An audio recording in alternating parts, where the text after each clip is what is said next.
जय जगन्नाथ सांग मैंने welcome back to my new source. ये देखो ब्रेकफास्ट आज हूँ आमर बैगन आलू भजा को रुटी जोटा कि मो मार ऑल टाइम फेवरेट। तो ब्रेकफास्ट कर सारा पर अभिषेक आसला टी कम आम बाहर को बाहरी जाइए मुझे फेरिकी लंच प्रिपेरेसन कर आज कि नहीं सिंपल सा सोयाबीन आलू तरकारी को सब पोड़ापोड़ी जोटा कि दला चकड़ा कर पाग हम। तो ये देखो लंच करू करू पूरा 5टा बजे आज बहुत लेट होता माँ ये पाग जोग करदे आम लंच खाई नहीं लंच खाई सारापर आम ये खेली नेलु लुडो बहुत दिन पर खेलिलु। लुडो खेल सारापर इवनिंग होता इवनिंग टे डोसा आसला तो आम मैंने सब डोसा खाई नहीं डोसा खाई सारापर मुझे चली आज डिनर प्रिपेरेसन करने। आज डिनर थिला आमर बुट आलू तरकारी हबार आउ पूरी हबार थिला।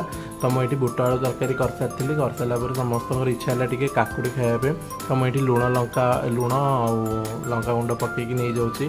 तो आम समस्ते टी काकुड़ी खाई नहीं काकुड़ी खाई सारापर कहीं खरा दिन जलअंश कमुचे निहाती काकुड़ी खाया दरकार कौ भी उपाय आपने एमती ही खाईपर। तो ये मुझे देखो पूरी छाणी नौची एमती ही आम दिन